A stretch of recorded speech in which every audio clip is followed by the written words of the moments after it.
Hare Krishna, Hare Krishna, Krishna Krishna, Hare Hare, Hare Rama, Hare Rama, Rama Rama, Hare Hare.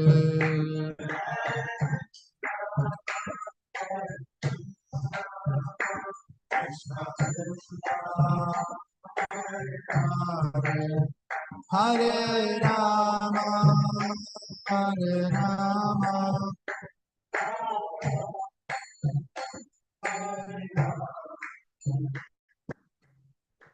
Shri Shri Radha Madhava Ashtasakti Panchatattva Prahlad Nrsimha Bhagavan Ki Jai.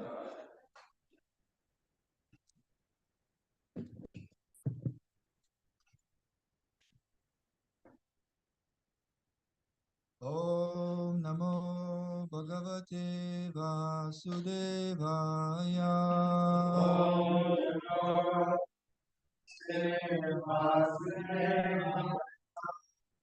Om Namo Bhagavate Vasudevaya.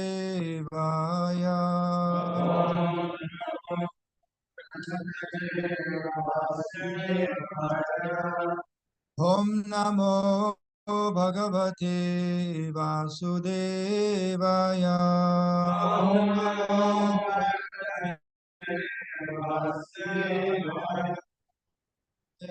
Namaskrityam Naram Chaiva Narottamam Devim Saraswatim Vyasam Tato Jayam Udiraye Nashta Praeshva Bhadreshu Nityam Bhagavata Sevaya Bhagavati Uttama Shloke Bhaktir Bhavatir Naishtiki. By a regular attendance in these classes and by the service of pure devotee, all that is troublesome to heart, all will be destroyed. And loving service of the Lamb of God, the greatest content song, is found. And then there's a first one also. Before reciting, we should bow down.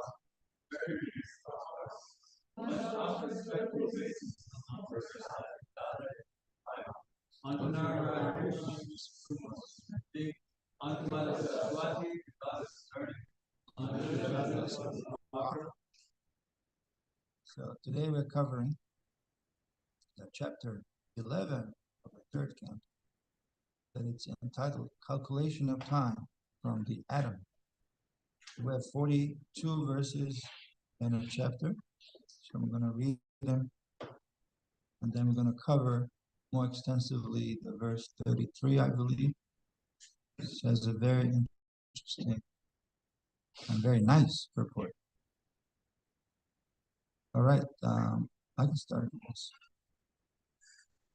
The material manifestation's ultimate particle, which is indivisible and not formed into a body, is called the atom. It exists always as an invisible identity,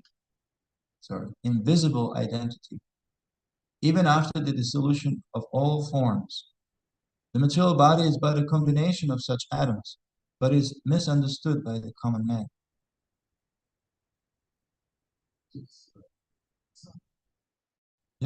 Yes. Atoms are the ultimate state of the manifest universe. When they stay in their own forms without forming different bodies, they are called the unlimited oneness. There are certainly different bodies in physical forms, but the atoms themselves form the complete manifestation. One can estimate time by measuring the movement of the atomic combination of bodies. Time is the potency of the almighty personality of God in Hari, who controls all physical movement, although he is not visible in the physical world. Atomic time is measured according to its covering a particular atomic space. That time, which covers the unmanifest aggregate of atoms, is called the great time. So they had that in a classic philosophy of Greek and Romans, something that cannot be divided anymore. It's called atom. And I believe that atom comes from their language as well. So that was defined in first two verses. And then time also is measured by the movement of those undividable particles. So nowadays we have this term of atomic time. We'll talk about it later. The division of gross time is calculated as follows. 2 atoms make 1 double atom, and 3 double atoms make 1 hexaatom. This hexaatom is visible in the sunshine, which enters through the holes of a window screen. One can clearly see that the hexatom goes up toward the sky. The time duration needed for the integration of 3 Tracernias is called a Shruti, and 100 Shrutis make 1 Veda. 3 Vedas make 1 Bhava. There you go. Your time measures are now being broken down. The duration of time of 3 lavas is equal to 1 nimesha. The combination of 3 nimeshas makes 1 kshana. 5 kshanas combined together make 1 kashta, and 15 kashtas make 1 lagu. 15 lagus make 1 nadika, which is also called a dunda. 2 dundas make 1 muhurta, and 6 or 7 dundas make 1/4 of a day or night, according to human calculation. The measuring pot for 1 Nadika or Dunda can be prepared with a 6 pala weight, 14-ounce pot of copper in which a hole is bored with a gold probe weighing 4 masha and measuring 4 fingers long. When the pot is placed on water, the time before the water flows in the pot is called 1 dunda. So this is like a version of a sand clock, but instead of sand, it's water. It's just how much time it takes for that pot to be filled or to be submerged.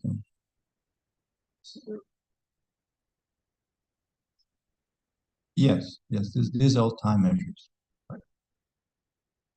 It is calculated that there are 4 praharas, which are also called yamas, in the day and 4 in the night of the human being.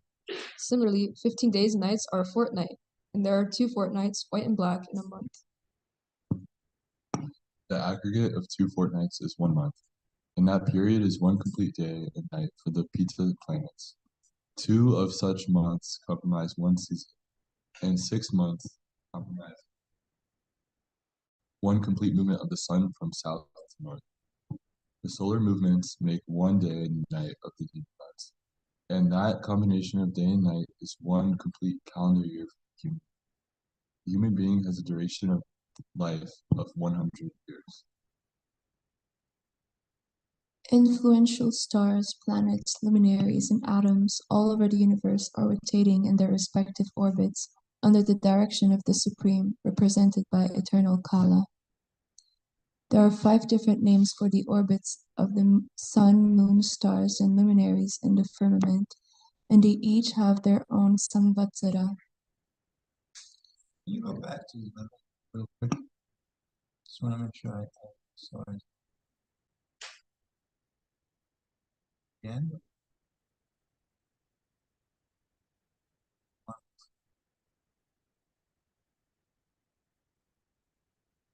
Oh, one white and black. So I guess when it's yellow, full, it's 240. Right, so one is black.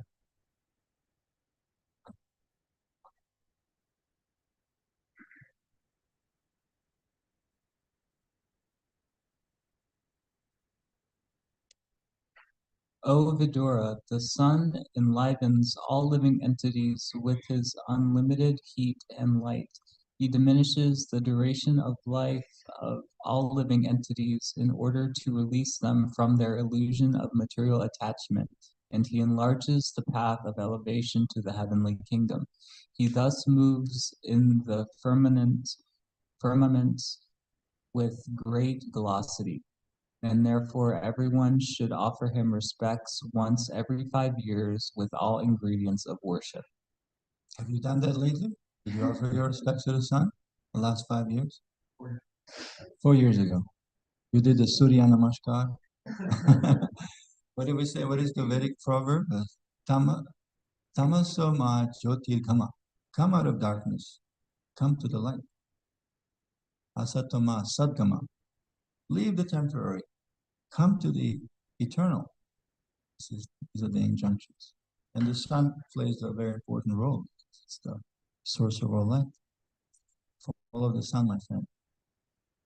Follow the path of the light.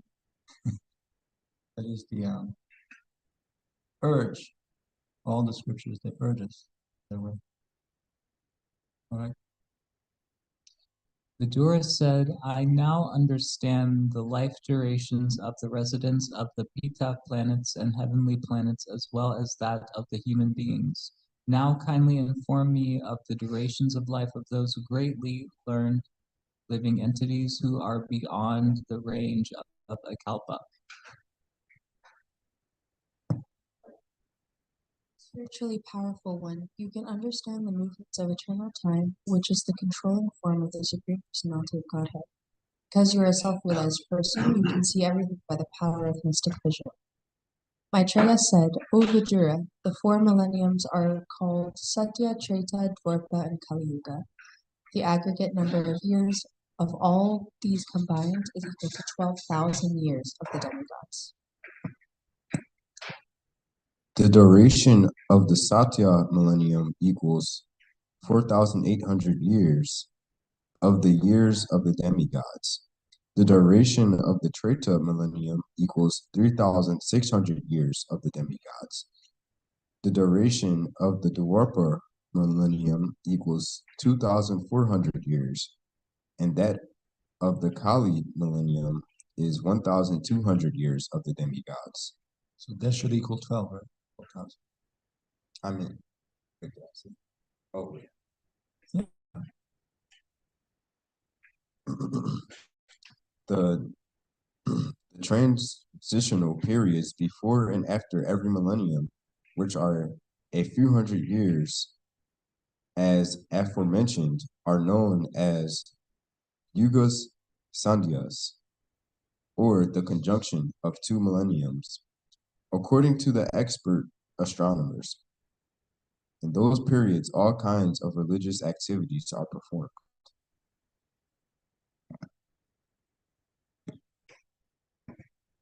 O Vidura, in the Satya millennium, mankind properly and maintained the principles of religion, but in other millenniums, religion gradually increased by one part, as irreligion was proportionately affected.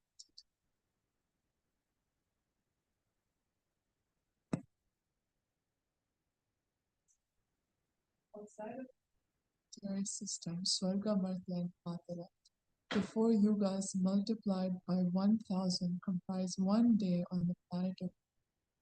A similar period comprises a night, which the creator of the universe goes to sleep.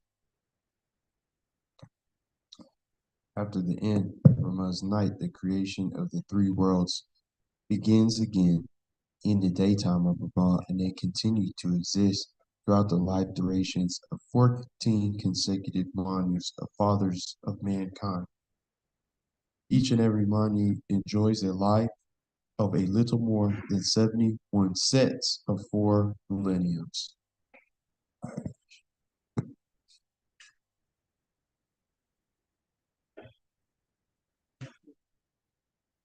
After the dissolution of each and every Manu, the next Manu comes along with his descendants, rule over the different planets. 7 famous sages and demigods like Indra and their followers, such as the Gandharvas, all appear simultaneously. 1.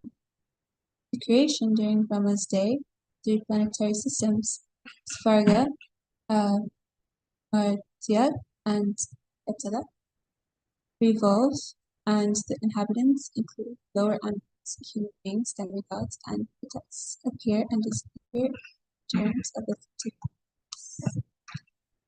So this also indicates that there's a partial dissolution at the end of Brahma's day, when everything is submerged to a certain level. destroyed consequently. But again, beginning of his new day, everything is created.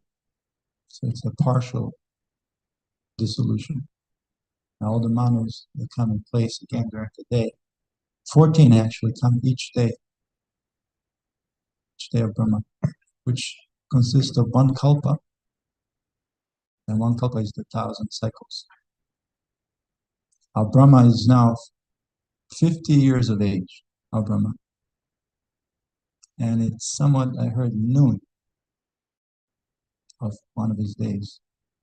I don't know what season it is, but yeah, this cosmic time is quite mind-boggling, fast.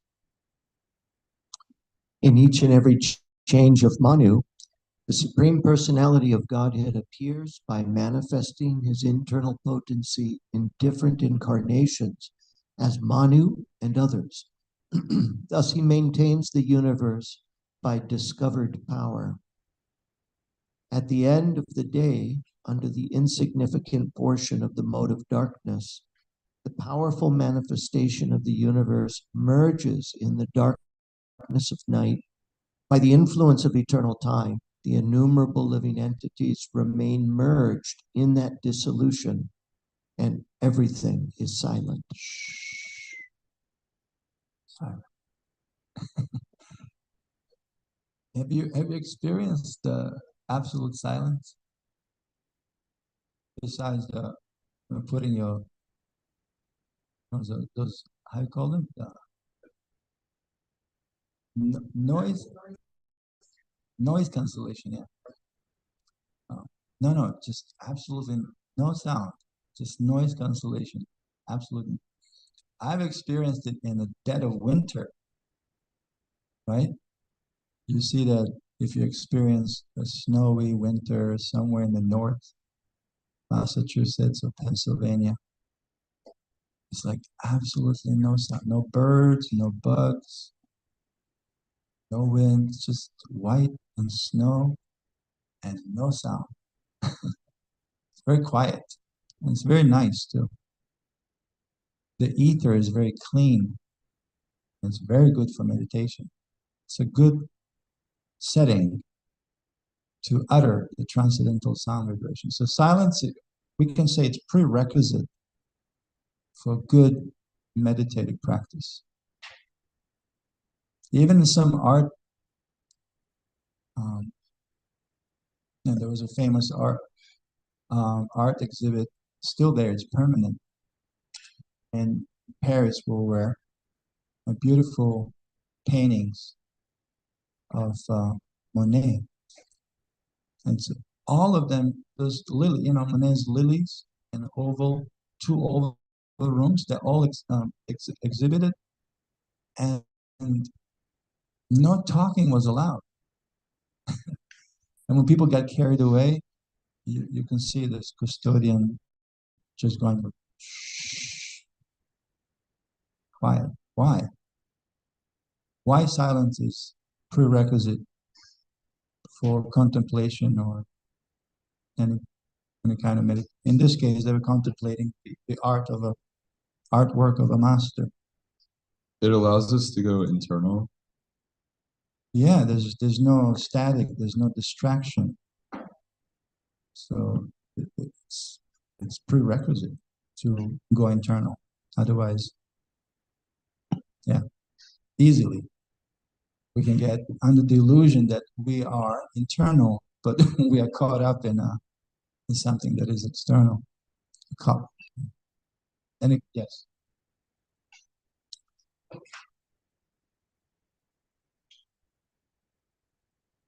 Thinking of an analogy, like the ocean, there's like a lot of waves, stirs things up, and you can't really see down.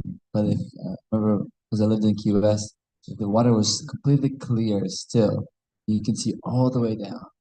Very good. This is a very good analogy, because our mind is like, these vrittis, like waves, waves. So if the mind is disturbed by influx of sound or any kind of sense stimuli, It will be really difficult to see at the bottom. So it's important, this silence or calm of the ocean or any, of course, ocean is rarely calm. A lake, this calmness in the lake allows to see the bottom.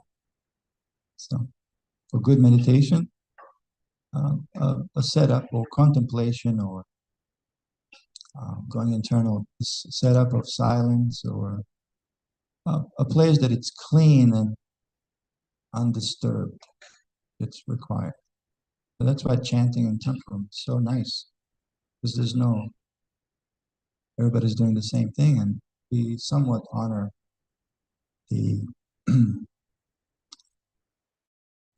the rule of silence. Okay? It's the rule of silence. Okay, sorry to digress. We have so much more verses to cover. Yes.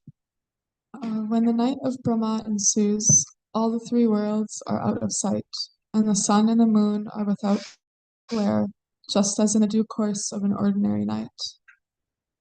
The devastation takes place due to the fire emanating from the mouth of Sankarsana, and thus great sages like Brigu and other inhabitants of Mahaloka transport themselves to Dhyana-loka, being distressed by the warmth of the blazing fire which rages through the three worlds below. At the beginning of the devastation, all the seas overflow and hurricane winds blow very violently. Thus the waves of the seas become ferocious, and in no time at all the three worlds are full of water. The Supreme Lord, the personality of Godhead, lies down in the water on the seat of Ananta with his eyes closed, and the inhabitants of Janaloka, of the Janaloka planets, offer unto the Lord their glorious prayers with folded hands. Thus, the process of the exhaustion of the duration of life exists for every one of the living beings, including Lord Brahma. One life endures for only 100 years in terms of the times in the different planets. The 100 years of Brahma's life are divided into two parts, the first half and the second half. The first half is the duration of Brahma's life is already over, and the second half is now current. In the beginning of the first half of Brahma's life, there was a millennium called the Brahmakalpa, wherein Lord Brahma appeared. The birth of the Vedas was simultaneous with Brahma's birth. The millennium which followed the first Brahma millennium is known as Padmakalpa because in that millennium, the universal lotus flower grew out of the navel reservoir of water of the personality of Godhead. Descendant of Bharat, the first millennium and the second half of the life of Brahma is also known as the Varaha millennium because the personality Godhead appeared in that millennium as the hog incarnation.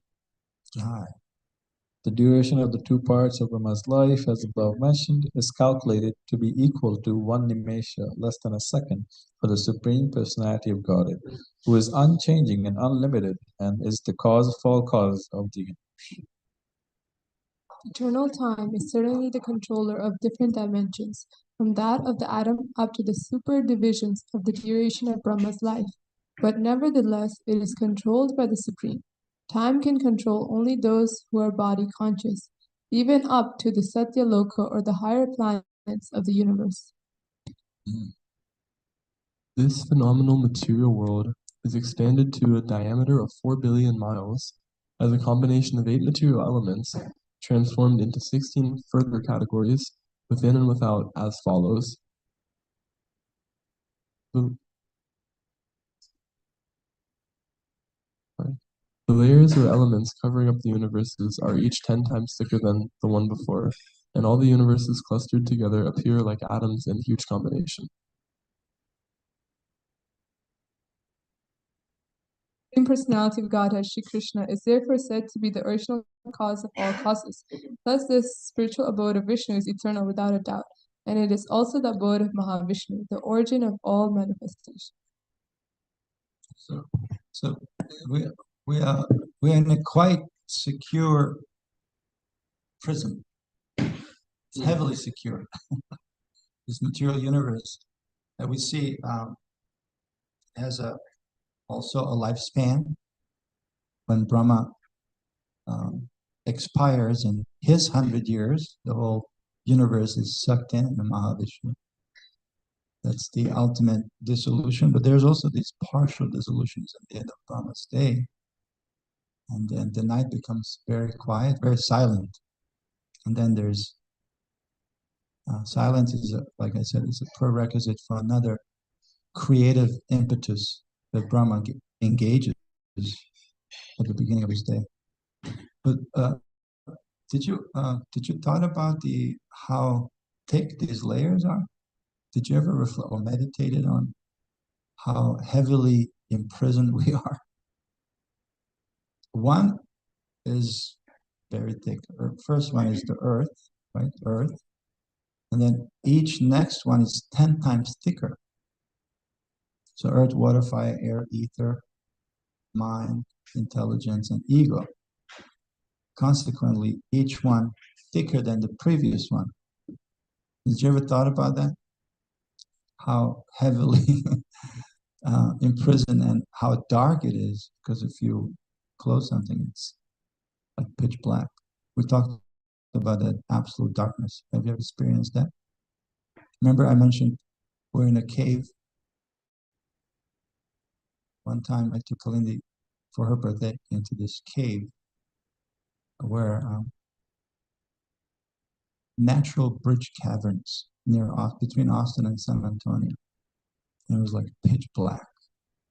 Like I actually had my eyes open, but it was so surreal. I couldn't see anything. It was like almost like out of body experience. Like eyes are open, but you can't see nothing. And everybody actually shared when the guide was deep down. When the guide opened turned the light on, everybody shared a little bit, and they all had this kind of similar "I'm not this body" kind of experience, because you can't see nothing, you can touch, but it's like very unusual sensation that forces you to question, who am I? Right? In this time of absolute darkness. They also say the absolute darkness is also experienced in the bottom of the ocean. I don't know how deep you have to go, but yeah, pitch black. So this universe is like that. It's pitch black. And then there comes the sun that arranges. Here comes, yeah, there you go. No pun intended. Here comes the sun, yeah. Here comes the sun, here comes Prabhupada, and enlightens the whole world from within.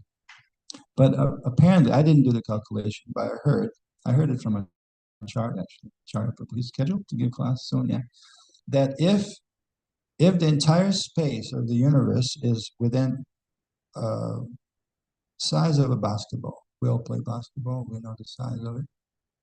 How much you think is the thickness of all the layers? If the entire universe is the size of a basketball, just take a wild guess. This will this will illustrate. We're looking for size. We're looking for size, not the fee to exit.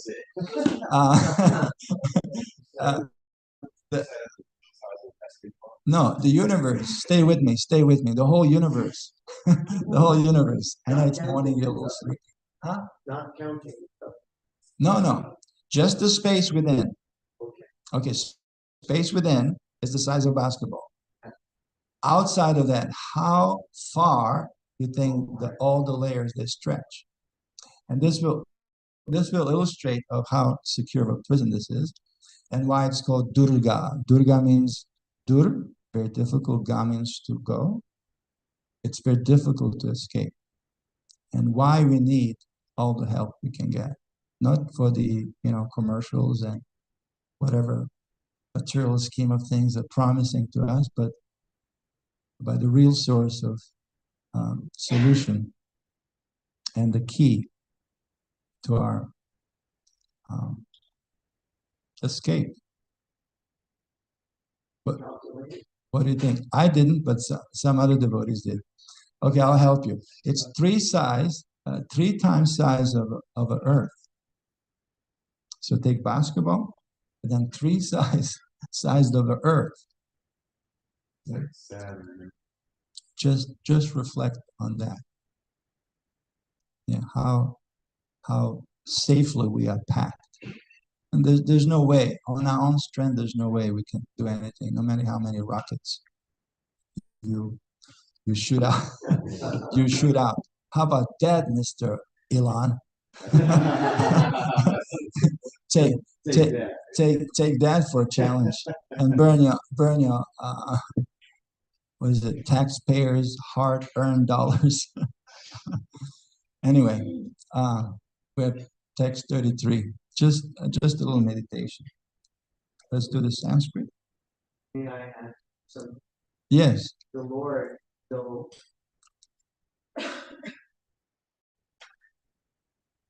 Lord, though taking a step to mark out 3 steps of land, simply takes his little toe, and rips a hole in that covering.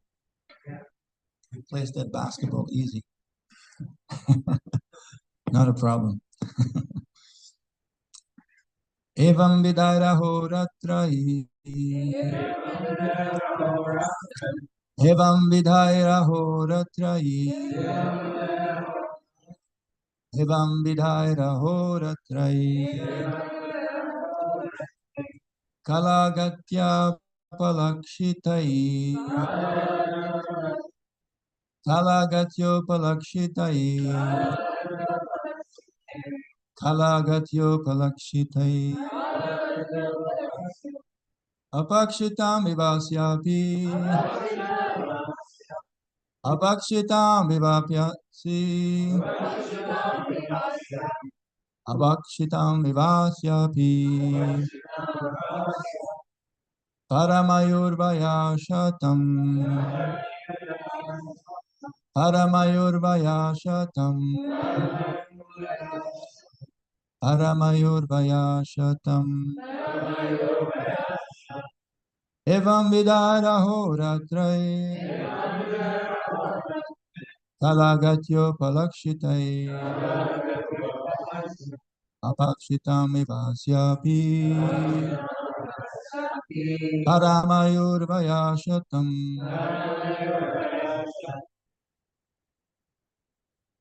Evam vadar ahoratai. Kalagatyo palakshitai. Apakshitam vivasyapi. Paramayurvaya shatam.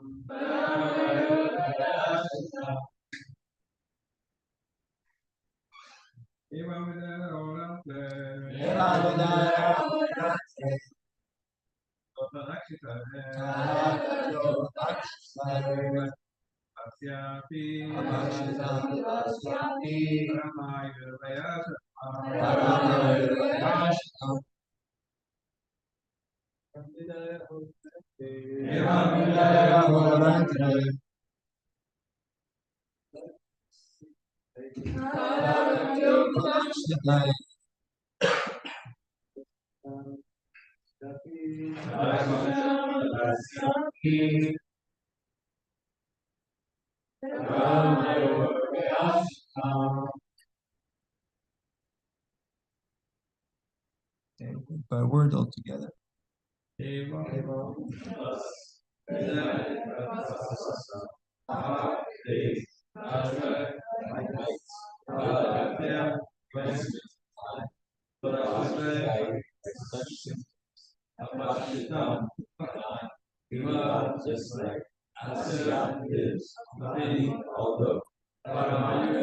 Duration of life. Years. Translation altogether. Thus, the process of the exhaustion of the duration of life exists for every one of living beings, including Lord Brahma. One's life endures for only 100 years in terms of the times in different planets. Report, any volunteers? Yeah, go for it. Arjun. Every living being lives for 100 years in terms of the times in different planets for different entities. These 100 years of life are not equal in every case. The longest duration of 100 years belongs to Brahma. But although the life of Brahma is very long, it expires in the course of time.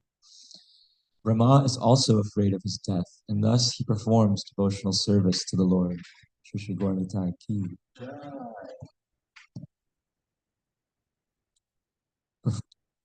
And he also performs devotional service to the Lord, just to release himself from the clutches of illusory energy. Animals, of course, have no sense of responsibility, but even humans who have developed a sense of responsibility, while away their valuable time without engaging in devotional service to the Lord, they live unafraid of impending death. This is the madness of human society. The madman has no responsibility in life. Similarly, a human being who does not develop a sense of responsibility before he dies is no better than the madman who tries to enjoy material life very happily without concern for the future. It is necessary that every human being be responsible in preparing himself for the next life, even if he has a duration of life like that of Brahma, the greatest of all living creatures within the universe. Omangyanatimidandasya Gyananjana Shalakaya Chakshuru Militam Yena Tasmai Sri Gurave Namaha. So you remember that, I think it's a children's song? Row, row, row your boat gently down the stream. Merrily, merrily, merrily. That's stupid. Life is but a dream. And everybody wants to just get distracted because it is painful. It is painful to ever accept that life is just a dream. So they want to get distracted. Merrily, merrily, merrily. We're going to just get distracted all kinds of ways, right? All kinds of ways. The weapons of mass destruction. Ever heard of those? Not the bombs. These guys. Distraction is, it can be read more than once, right? More than one way. It's distraction. Or how you spell it, or how you write it. Is it the same or different? Yeah, but it's pronounced very similar, right? Like nowhere. Now here.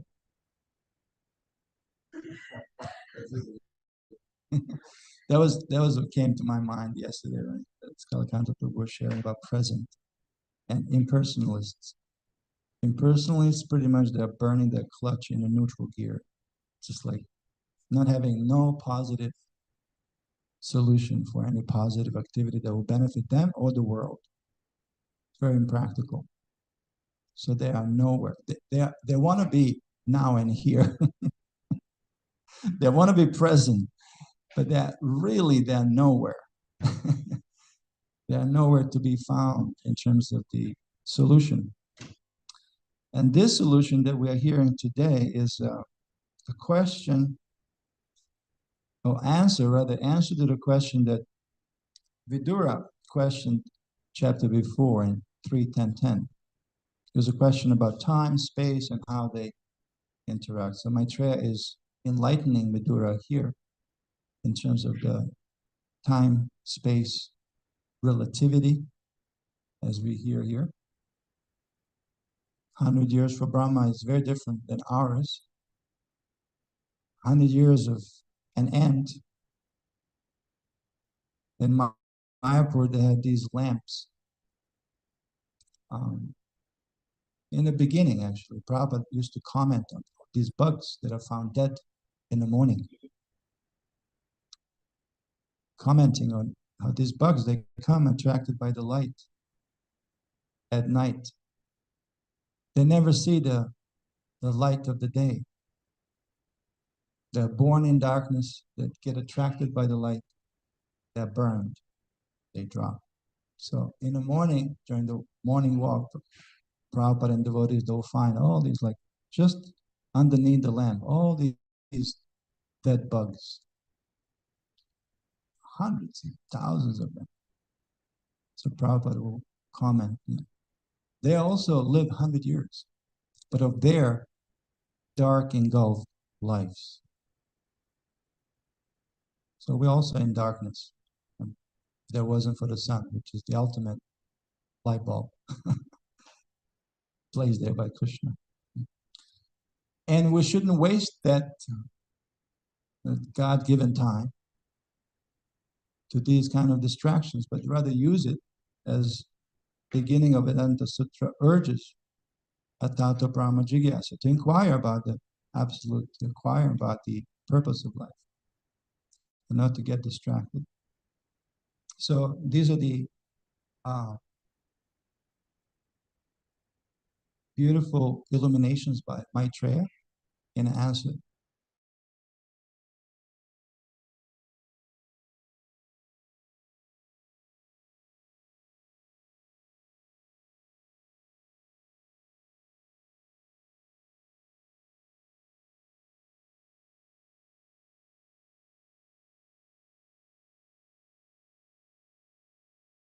Well, we also heard that time is conspicuous by its absence.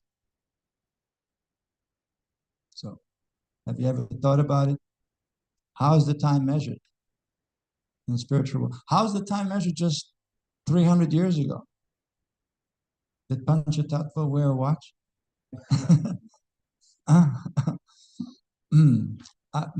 The uncle of my father, he never wore a watch, but he was able to measure it. And he was to the minute. It was phenomenal. He also knew how to predict weather, and was pretty accurate. And he also was able to read upside down. Very, very fast. Very fast, very accurate. Some people might call him a freak. But what is the difference between the freak and the superhero? Let's ponder on that question. What will be the difference between a superhero and the freak? We can talk about Shazam, the original ones. Propaganda. Okay, any other ideas?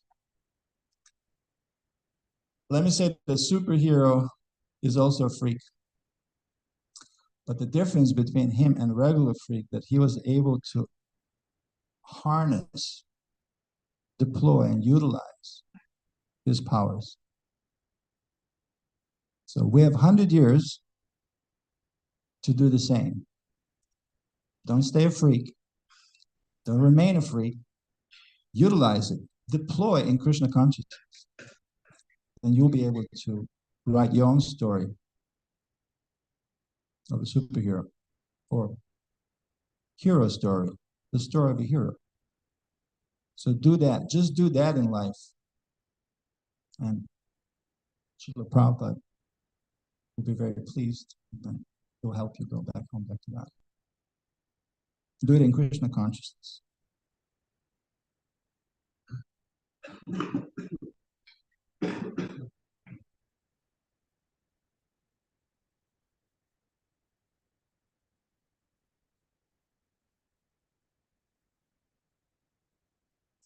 This is animals have no sense of responsibility. Otherwise, if we don't do that, we'll be reducing our life to just like animalistic. What is the main feature of animalistic life? What do all animals share, besides, eating those four? But there's one emotion we're looking for, emotion. Fear. It's a very fearful existence. People look at the birds. Oh, I want to be a bird. So nice. You can fly freely, right? But if you look at the bird a little closer, he's looking left, he's looking right, he's looking up, down. Who is after me? always fearful. It's a fearful existence, very unpleasant. So we want to follow in the footsteps of Advaita Acharya Prabhu, who were in Shantipur just a few days ago. While in Mayapur, one day we went to Shantipur. This is a place where Prabhupada went every day. Once a month as a grihasta, as a family man, but regularly. That's what I meant. Once a month, he had a little retreat in Shantipur, a beautiful temple of Advaita. And when you go there, not if, but when, you should go. So when you go there, there's this beautiful deity of like a baby size, not baby, like a boy, a beautiful lotus eye, a Kamalaksha. It's another name of Advaita. And just standing there, so merciful. So Prabhupada used to chant on the back of that temple. This Pujari noticed him, and he used to just enjoy Prabhupada's company once a month. And then the day before Prabhupada boarded Jaladutta, he went there too, but as a sannyasi now. So this Pujari noticed this is a very familiar face, but he was in orange, in saffron. So he approached, and Prabhupada was crying. So Pujari was like, "What's going on?" So tomorrow I'm leaving. I'm leaving to America to act on an impossible instruction that my spiritual master has given. This impossible task. And I'm begging here. I'm begging for mercy. That how can I do this without the help from above? Without the strength. Not just powerlifting strength. But the bala, the internal strength that comes from Krishna, from Krishna Balaram. So Pujari gave blessing. And then a few years later, all these like young, white, or whatever race they were, not Indian, Westerners, they were coming in the same compound, beautiful compound. It's like these huge mango trees. I was lamenting, it's not a mango season, my God. And Krishna Abhishek was telling me, like, there's so, he knows, it's one of his favorite, we share. He became one of my favorite places, but it's one of his too. So there's so many mangoes in this mango season, they cannot even distribute it. They have to throw it away. Huge mango trees. I mean, I'm talking about like this, you can't see an end of it. It's a big grove, mango grove. And they were there distributing some magazines in this compound. And this Pujari said, "What is this happening? This never happened before." So he took one of the magazines and saw Prabhupada's picture. And he started jumping. He has done it! He did it! He has done it! He was jumping up and down, happy. And this devotee was like, "He has done it." What? What is it? What is the background story? So, and then this Pujari told him the whole story. And this is how we know, by the sharing of this devotee who was brought in a preview of what was happening all these years as a preparation for the impossible task. This is a story of a hero, not a freak, a hero. Shishikone ki jai. All right, time is up. Quick, I had more, but time is always short. Time, I am. Time, I am. Destroyer of all the hopes that we can go an extra minute for the Srimad Bhagavatam class. Quick questions or comments? Yes. Was that a hand or no? Okay. So one of the most important things we can do is the right use of time. That it can never, it's like a flowing stream, and once the water has gone downstream, it does not return. Yeah, you cannot get So- it back. So every moment is a moment of potential to be that hero. Mhm. That's right. Use time wisely. That's right. That's the only asset we have. That's the only asset we have. And how you utilize that is going to define your destiny. Prabhupada used to say, you are the architect of your own fortune. You're also the architect of your own misfortune. Yeah. Based on how you utilize and deploy it in your time. So if you spend that time in the past or in the future, it's a waste. That's right. Spend it being present, chanting Hare Krishna. Serving devotees, pleasing Guru and Varanga. So many wonderful things we can do with our time. Don't end up in doom scrolling. Ditch. Ditch it out. Okay, anything else? All right, if nothing, thank you for attention, kind attention. Srila Prabhupada ki jai. Grantaraj Srimad Bhagavatam ki jai. Back home, back to Godhead ki jai. Gaur Premanande.